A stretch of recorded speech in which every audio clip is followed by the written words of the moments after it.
I got fooled as well, Mike.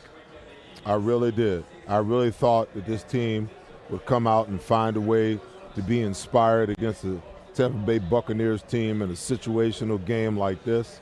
I'm shocked, but then there's a side of me that's not shocked. And I think that this is a total rebuild from top to bottom.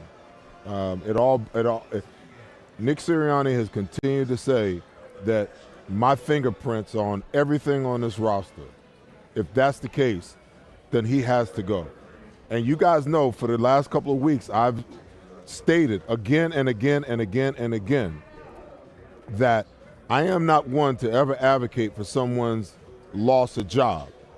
But the fact that he's lost this team, and people can in the locker room can say whatever they want to say about, oh, we're playing for Nick, we believe in Nick, we got Nick's back. That's a bunch of BS.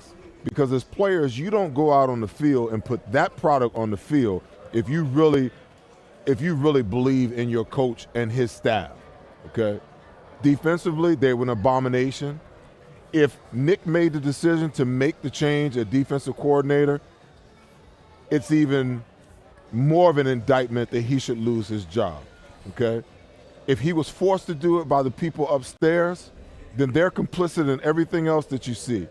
Because defensively, they were just a mess across the board. They looked lost, uninspired, couldn't tackle. How do you get to the professional level and miss as many tackles as they've missed? I think James Bradbury has totaled over 30 missed tackles in one season. How is that even possible? That's a part of the game and part of what you do. The condemnation goes a little further, Mike, before I hand it back to you, on Nick Sirianni and Brian Johnson. You knew that Todd Bowles was gonna blitz you. There were times where I saw they lined up with 3 down linemen on each side against an empty set. That means that there's only 5 offensive linemen to block 6. Yet you didn't have the wherewithal to say, okay, Dallas got it, come back in so you can block one of these guys, or let's go max protect and go 2 tight ends with the back staying in and just go a 2-man route.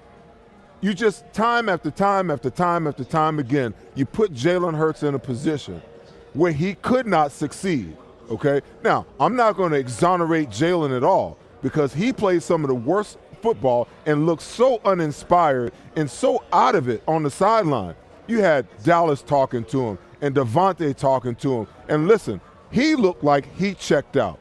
And when your quarterback checked out with all the meeting that you do during the week with your offensive coordinator and the head coach and the quarterback coach and everybody else that's involved, if you couldn't get him going, you're not the man for this job. They just paid that man $250 million.